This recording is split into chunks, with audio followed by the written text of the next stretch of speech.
बहुत समय पहले की बात है। किसी जमाने में बलबीर नाम का एक आदमी अपनी पत्नी सुशीला के साथ रहा करता था। सुशीला बहुत ही समझदार और होशियार औरत थी। वह कई कामों में बलबीर की मदद करती थी और उसे रास्ता दिखाती थी। वहीं बलबीर बहुत ही भोला और सीधा इंसान था। वह लोगों की बातों में आ जाया करता था और ठग जाता था। बलबीर चूड़ियां बेचने का काम करता था, जिससे उसका और उसकी पत्नी का गुजारा हो जाया करता था। एक दिन बलबीर चूड़ियां बेचकर वापस लौट रहा था कि रास्ते में उसे गांव का ही एक साहूकार सोमनाथ मिला। अरे बलवीर, कहाँ जा रहे हो? कहीं नहीं साहूकार जी। मैं तो बस अपना काम खत्म करके अपने घर जा रहा था। अच्छा अच्छा, लगता है अच्छी कमाई हो गई है तुम्हारी। हाँ, आजकल कमाई तो अच्छी ही हो रही है। मैं क्या सोच रहा था कि तुम अपने पैसे मेरे पास जमा कर दो, जिससे कि जब तुम्हें जरूरत हो तब तुम मुझसे पैसे ले लेना। लेकिन मैं पैसे आपके पास क्यों रखूंगा? अरे तुम बहुत भोले हो। मेरी बात सुनो। अगर तुम मेरे पास पैसे रख दोगे और अगली बार जब तुम मुझसे उधार मांगने आओगे तो मैं तुम्हें यही पैसे उधार दे दूंगा। फिर तुम्हें मुझे कोई पैसे लौटाने की जरूरत नहीं पड़ेगी। अच्छा अच्छा, आपकी बात तो सही है। ठीक है, तो मैं अभी ये पैसे आपके पास जमा कर देता हूँ। हाँ हाँ, जब जरूरत पड़े तब ले लेना। बलवीर ने अपने कमाए हुए पैसे साहूकार को दे दिए और खाली हाथ अपने घर लौट आया। उसके घर आने पर सुशीला ने उससे पूछा, आ गए आप? आज कितनी कमाई हुई दिन भर में? कोई ग्राहक आया भी या नहीं आया जी? ग्राहक तो काफी आए आज, लेकिन लेकिन क्या? लेकिन ये कि जो पैसे मैंने कमाए थे वो अब मेरे पास नहीं हैं। आपके पास नहीं है? क्या मतलब? दरअसल वो पैसे मैंने साहूकार को दे दिए। साहूकार को दे दिए? क्यों भला? उसका उधार तो हमने पिछले महीने ही चुका दिया था ना जी। हाँ, उधार तो चुका दिया था। तो फिर आपने उसे पैसे क्यों दे दिए? बलवीर ने सुशीला को रास्ते में हुई सारी बात बता दी, जिसे सुनकर सुशीला सर पकड़कर बैठ गई और बोली, हे भगवान, कौन से मूर्ख से पाला पड़ा है मेरा। इन्हें तो कोई भी बेवकूफ बना देता है और ठग लेता है। मैं आखिर कब तक इनका साथ दूंगी? कहां कहां इन्हें लोगों से बचाऊंगी मैं, समझ ही नहीं आता। सुशीला, साहूकार ने कहा है कि वो जरूरत पड़ने पर पैसे लौटा देगा। हमें हमारे ही पैसे वापस मिलेंगे ना, जिससे हमें उधार नहीं लेना पड़ेगा। हाँ हाँ, साहूकार तो आपका रिश्तेदार लगता है ना जी, जो आपके पैसा लौटा देगा। क्या सबूत है आपके पास कि आपने उसे पैसे दिए हैं? सबूत तो कोई नहीं है। अब मैं क्या करूं? आप क्या करना है? पैसे डूब गए वो तो। अब क्या बोलूं मैं आपको? मुझे थोड़ा सा दिमाग लगाना चाहिए था। अब कोई फायदा नहीं जी पछताने का। मेरे मायके में मेरे भाई की शादी है, मैं वहां जाऊंगी और आप अपना ध्यान रखना। जब तक मैं लौट कर ना आऊं, ये घर किसी को मत देने लग जाना, समझे जी आप? नहीं सुशीला, मैं इतना भी मूर्ख नहीं हूं जो अपना ही घर किसी को दे दूंगा। अगले दिन सुशीला अपने मायके के जाने के लिए तैयार थी। जाने से पहले वह बलवीर से बोली, जब तक मैं मायके से वापस ना आ जाऊं, ना किसी से पैसे लेना ना देना, समझे आप? ठीक है, मैं ना किसी से पैसे नहीं लूंगा और ना ही उसे पैसे दूंगा। सुशीला वहां से चली गई और बलवीर अपना चूड़ियों का ठेला लेकर बाजार की तरफ आ गया। थोड़ी देर में ही उसके पास ग्राहक आने लगे। भैया, ये लाल वाली चूड़ी कितने की है? ये 5 रुपए की है बहन जी। अच्छा भैया, तो एक काम कीजिए, ऐसी 4 दर्जन चूड़ियां मुझे दे दीजिए। ठीक है, मैं अभी देता हूँ। कितने की हुई भैया? अरे बहन जी, इनका कोई पैसा नहीं लगेगा। पैसा नहीं लगेगा?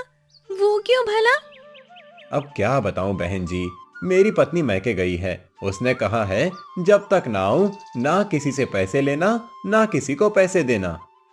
वह औरत बलबीर की बात सुनकर हंसने लगी और मन ही मन बोली, कैसा मूर्ख आदमी है, चूड़ियां बेच रहा है और वो भी मुफ्त में। अपनी सहेलियों के लिए भी इससे यहाँ से चूड़ियां ले जाती हूँ। क्या पता कब इसकी पत्नी लौट आए और मुफ्त का सामान न मिले। और कुछ भी चाहिए क्या आपको बहन जी? हाँ हाँ भैया, वो हरी और नीली वाली चूड़ियां भी 2-2 दर्जन दे दीजिए। बलवीर उस औरत को चूड़ियां दे देता है और वह औरत वहां से लौट जाती है। आज कितनी चूड़ियां बिक गईं, लेकिन सुशीला की बात की वजह से एक पैसा भी हाथ में नहीं आया। वैसे भी अब शाम हो गई है, घर चलता हूँ। बलवीर अपना ठेला लेकर वापस आ गया और अगले दिन फिर वह चूड़ियां बेचने के लिए निकल गया। अगले दिन भी बलवीर ने सबको मुफ्त में चूड़ियां दे दी और 3 दिनों तक मुफ्त में चूड़ियां बांटने की वजह से उसका ठेला खाली हो गया। अब तो मेरे पास चूड़ियां भी नहीं बची। घर जाता हूँ, अब बाजार में रहकर क्या करूंगा। बलवीर अपने घर लौट आया। उसने देखा कि सुशीला भी अब तक घर आ चुकी है। सुशीला ने देखा कि ठेला पूरा खाली है तो वह खुश होते हुए बोली, अरे वाह जी, क्या बात है, सारा माल बिक गया इतने दिन में। पैसे तो संभाल कर रखिए ना आपने। पैसे तो पैसे तो क्या मतलब है तुम्हारा? अब क्या किया तुमने जी? मैंने कुछ नहीं किया, ये सब तो तुम्हारी ही वजह से हुआ है। मुझे पूरी बात बताओ तुम अब। तुमने ही जाने से पहले कहा था ना किसी से पैसे लेना ना देना। हाँ, कहा तो था। तो बस मैंने चूड़ियां बेची और किसी से पैसे नहीं लिए। बलवीर की बात सुनकर सुशीला आग बबूला हो उठी और वो बोली, तुम पागल हो क्या? मुफ्त में चूड़ियां बांट दी। अब तो हमारे पास पैसे भी नहीं है कि हम दोबारा चूड़ियां खरीद कर काम शुरू कर सके। सब कुछ लुटा दिया तुमने। क्या बोलूं मैं तुमको? अब मैं क्या करूं? तुम ही कुछ बताओ। तुमने जो साहूकार को पैसे दिए थे, जाओ वो वापस मांग कर ले आओ। वो पैसे? हाँ, वो पैसे मांग कर लाता हूं मैं। उनके बारे में तो मैं भूल ही गया था। बलवीर अपने घर से साहूकार सोमनाथ के घर जाने के लिए निकल पड़ा और थोड़ी देर में साहूकार के घर पहुंच गया। अरे बलवीर, आओ आओ, क्या बात है बताओ। साहूकार जी, मैंने जो कुछ दिन पहले आपको पैसे दिए थे वो मुझे वापस चाहिए। बलवीर, तुम क्या नींद में हो? कैसे पैसे मांग रहे हो मुझसे? अरे साहूकार जी, मैंने आपको कुछ दिन पहले ही पैसे दिए थे। आपने कहा था जब जरूरत हो तो मैं आपसे पैसे ले लूं। देखो, मुझे बहुत सारा काम है, ये मजाक किसी और के साथ करना। साहूकार की बात सुनकर बलवीर को गुस्सा आने लगा और वह तेज आवाज में बोला, मैं मजाक नहीं कर रहा हूं, मुझे मेरे पैसे दे दो। बलवीर की आवाज सुनकर साहूकार के नौकर आसपास इकट्ठा हो गए और साहूकार बोला, अरे तुम लोग खड़े खड़े क्या देख रहे हो? बाहर निकालो इस चूड़ी वाले को यहां से। नौकरों ने बलवीर को घर से बाहर निकाल दिया और बलवीर दुखी मन से घर वापस लौट आया। उसका उतरा हुआ चेहरा देखकर सुशीला ने कहा, क्या हुआ? पैसे नहीं मिले ना? नहीं, उसने पैसे नहीं दिए। तुम्हारा कुछ भी नहीं हो सकता जी। अब क्या खाएंगे हम? कहाँ से पैसा आएगा? ना तो नया माल खरीदने का पैसा है और ना ही साहूकार का पैसा मिला हमें। तुम चिंता मत करो, मैं कुछ ना कुछ जरूर कर लूंगा। तुमसे अब मुझे कोई उम्मीद नहीं है कि तुम कुछ कर पाओगे। मैं तो अब कुछ भी नहीं कहूंगी। तुम्हें जो दिखाई दे वो करो अब तुम। ठीक है, अब मैं वही करूंगा जो मुझे समझ आएगा। वैसे भी सारी जिंदगी मैंने तुम्हें बस परेशान ही किया है। इतना कहकर बलवीर घर से निकल गया और वहां से चला गया। अब मैं घर तभी लौटूंगा जब तक मैं अच्छे पैसे ना कमा लूं। सुशीला को अब शक्ल भी नहीं दिखाऊंगा। बलवीर मन ही मन सोचता हुआ चलता जा रहा था कि तभी रास्ते में उसे मंदिर दिखाई दिया। भगवान को हाथ जोड़ लेता हूँ, शायद जीवन में कुछ अच्छा हो जाए। इतना सोचकर बलवीर मंदिर में आ गया और प्रार्थना करके वहां से जाने लगा। तभी पुजारी जी ने उसे रोका। क्या बात है बलवीर, तुम कुछ परेशान लग रहे हो? क्या बात है? पुजारी जी, मैं काम ढूंढ रहा हूँ, मेरे पास कोई काम नहीं है। अब गुजारा कैसे होगा, बस इसी बात की चिंता है। तुम चिंता क्यों करते हो? धनपुर गांव में चले जाओ, वहां जमींदार अमृतलाल मेरे बहुत अच्छे मित्र हैं। उनके यहाँ काम मिल जाएगा तुम्हें। अच्छा ठीक है, आपका बहुत बहुत धन्यवाद पुजारी जी, मैं जाता हूँ। बलवीर उसी समय धनपुर गांव के लिए निकल गया और वहां पर जमींदार अमृतलाल के घर जा पहुंचा। जमींदार साहब। हाँ, कौन है? क्या काम है तुम्हें? क्या तुम जानते हो मुझे? जी, मुझे सुखपुर गांव के पुजारी जी ने यहाँ भेजा है। मुझे काम की तलाश है। उन्होंने कहा है कि आप उनके मित्र हैं, आपके यहाँ मुझे कोई ना कोई काम मिल जाएगा। हाँ हाँ, काम तो बहुत है। ये मेरी हवेली देख रहे हो? इसी की साफ सफाई के लिए लोगों की जरूरत है। अच्छा ठीक है, मैं कर लूंगा। ठीक है, अंदर जाओ और आज से ही काम शुरू करो। जमींदार अमृतलाल ने बलवीर को काम पर रख लिया, लेकिन बलवीर को कुछ अजीब लग रहा था। वह हवेली में आ गया। हवेली तो इतनी बड़ी है, लेकिन यहाँ पर जमींदार साहब के अलावा कोई दिख नहीं रहा है। यहाँ पर तो बहुत काम होगा। खैर, काम की तो जरूरत ही है मुझे। बलवीर ये सब बातें सोच ही रहा था कि तभी जमींदार उससे बोला। सुनो, यहाँ पर तुम्हें साफ सफाई के साथ साथ खाना बनाने का भी काम करना होगा। तुम हवेली के कोने कोने को साफ करना, लेकिन ऊपर की मंजिल पर बने एक कमरे में जिसमें ताला लगा हुआ है, उसे ना खोलना, ना ही वहां जाना। क्यों? कोई खास कारण है क्या? नहीं, कोई खास कारण नहीं है। वो कमरा मेरी पत्नी का है, इसीलिए मैंने उसे बंद कर रखा है। अब वो इस दुनिया में नहीं है। अच्छा ठीक है, जैसा आप कहें, मैं नहीं जाऊंगा वहां। जमींदार बलवीर को काम समझाकर वहां से चला जाता है और बलवीर वहां पर काम करने लगता है। दोपहर में खाना बनाने के लिए जब वह रसोई में आया तो उसने देखा कि सब्जियां नहीं है। वह जमींदार के पास पहुंचा। जमींदार साहब, रसोई में सब्जियां नहीं हैं। आप पैसे दे दें तो मैं बाहर से सब्जियां खरीद लाऊं। ठीक है, ये लो कुछ पैसे और जाकर सब्जियां ले आओ। लेकिन एक बात और। क्या बात है? बाहर कोई भी तुमसे कुछ भी कहे, उसकी बातों पर भरोसा नहीं करना। ठीक है, मैं भरोसा नहीं करूंगा। ऐसा कहकर बलवीर हवेली से बाहर निकल गया। रास्ते में वह सोचते हुए जा रहा था। हो ना हो, इस हवेली और जमींदार में कोई तो गड़बड़ है।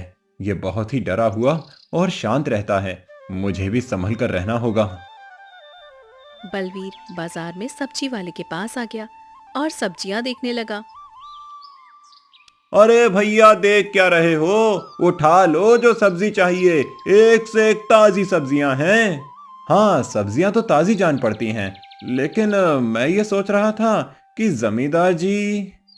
बलवीर आगे कुछ कहता कि तभी उसे ध्यान आया कि उसे किसी से इस बारे में बात नहीं करनी चाहिए कि वह कहाँ काम करता है। तभी वह सब्जी वाला बोला। जमींदार साहब के यहाँ काम करते हो क्या आप? हाँ, मैं वहीं काम करता हूँ। आज ही आया हूँ काम करने।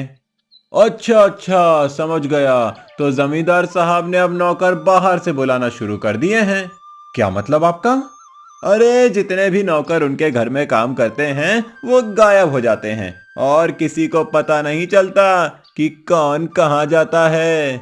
ऐसा क्यों कह रहे हैं आप? अरे, मैं तो यहीं रहता हूँ। मुझे जमींदार के बारे में एक एक बात का पता है। क्या बात है?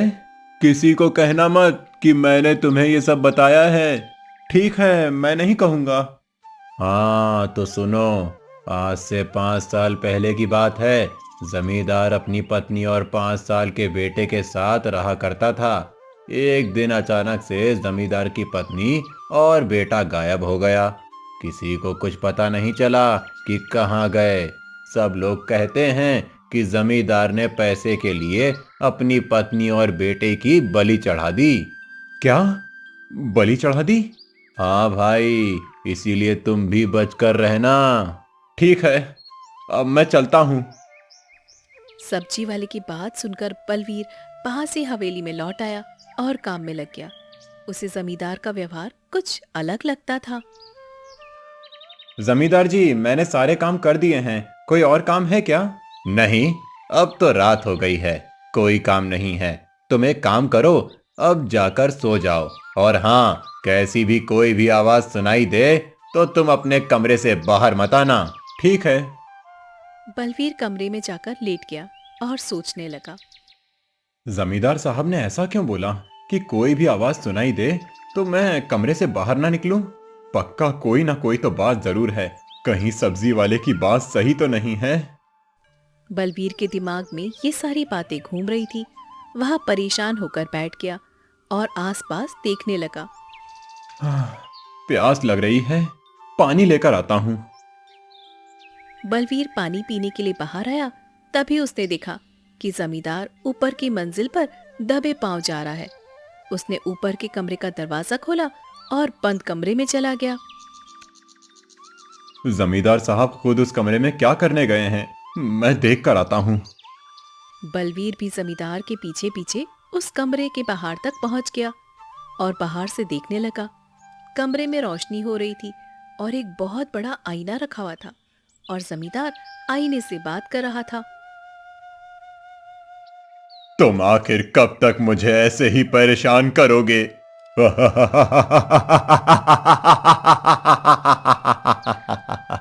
बस कुछ और दिन तुम मेरी भूख मिटाओ, फिर सोचूंगा। तुम्हारी भूख मिटाने के लिए मैं इतने सालों में कितने ही लोगों को तुम्हें सौंप चुका हूं। अभी मेरा मन नहीं भरा है। ठीक है, मैं जल्दी ही किसी और को तुम्हारे पास भेजूंगा। ठीक है, मैं इंतजार करूंगा। जमींदार कमरे से बाहर आ गया और बाहर बलवीर को खड़ा देखकर डांटते हुए बोला। मैंने कहा था ना कि बाहर नहीं आना। तुम बाहर क्यों आए और क्या देखा तुमने अभी? वो क्या था? अभी आप किससे बात कर रहे थे? वो कुछ नहीं था, तुम यहां से जाओ, काम छोड़ दो। आप परेशान हैं, मुझे बताइए, शायद मैं आपकी कोई मदद कर सकूं। क्या मदद करोगे तुम? इतने लोग आए और चले गए, किसी ने मेरी मदद नहीं कर पाई। आप बताइए क्या बात है? 5 साल पहले की बात है। मेरा बेटा शिवा जंगल में घूमने गया था। अपनी माँ के साथ घूमते घूमते वो किसी पुराने खंडहर में चला गया और वो वहां पर एक बड़े आईने में कैद हो गया। मेरी पत्नी ने उसे आईने के अंदर जाते देखा था और वो मेरे पास आई। उसने मुझे बताया तो मैं वो आईना अपने साथ ले आया। एक रात आईने में से आवाज आई। मैं और मेरी पत्नी परेशान हो गए थे। तुम कौन हो और क्या चाहिए?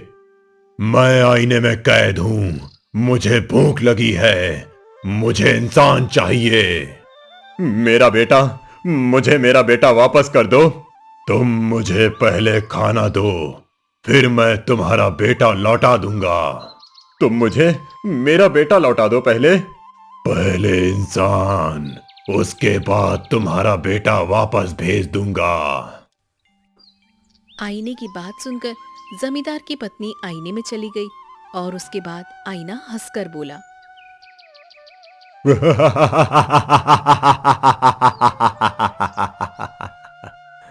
एक और इंसान दो। मेरी पत्नी और मेरा बेटा दोनों तुम्हारे अंदर कैद हैं, उन्हें छोड़ दो। तुम जो बोलोगे मैं वो करूंगा।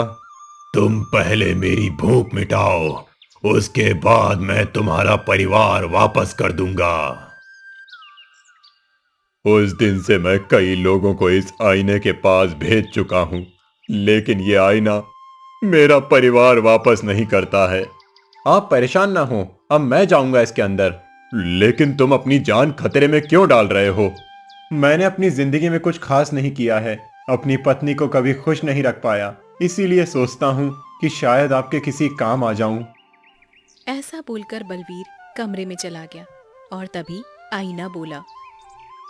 कौन है? तुम्हारा खाना। अच्छा, तो फिर आजा।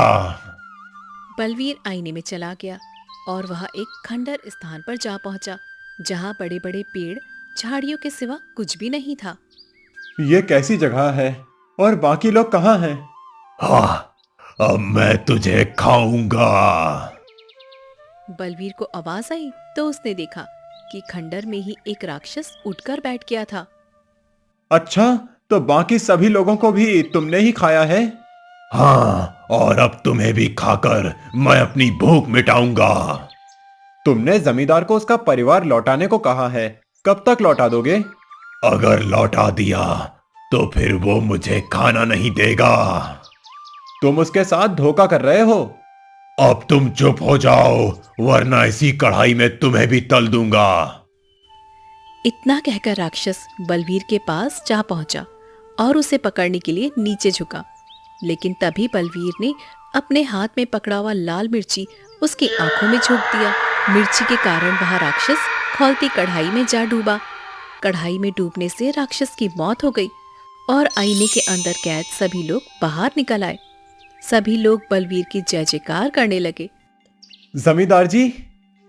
बलवीर ने जमींदार को आवाज लगाई और जमींदार अपनी पत्नी और बेटे को देखकर बहुत खुश था। तुमने मेरा परिवार बचा लिया, तुम महान हो। मैं कैसे तुम्हारा धन्यवाद करूं? अरे जमींदार जी, धन्यवाद की जरूरत नहीं है, यह तो मेरा फर्ज था। अब वो राक्षस कभी नहीं आएगा। लेकिन फिर भी मैं तुम्हें कुछ देना चाहता हूं। ठीक है। जमींदार ने बलवीर को ढेर सारा पैसा और खेत सौंप दिए। तुम्हारे लिए जितना करूं उतना कम है। अगर कोई जरूरत हो तो तुम मुझे बता देना। इतना भी बहुत है, अब मैं चलता हूं। बलवीर खुशी खुशी अपने घर लौट आया। अरे, आप आ गए। मुझे तो लगा था कि आप नहीं आएंगे। अब तुम परेशान मत हो, अपने बुरे दिन गए, अब अच्छे दिन आ गए हैं। क्या मतलब? मतलब ये है कि एक आईना मिला था जिसमें मैंने खुद को देखा और फिर सब ठीक हो गया। सुशीला को कुछ समझ नहीं आया। बलवीर ने उसे सारी बातें बताई और उसके बाद दोनों खुशी खुशी रहने लगे। लेकिन वो आईना कहाँ से आया था और वह राक्षस कौन था जी? ये राज भी उसी राक्षस के साथ कढ़ाई में जल गया।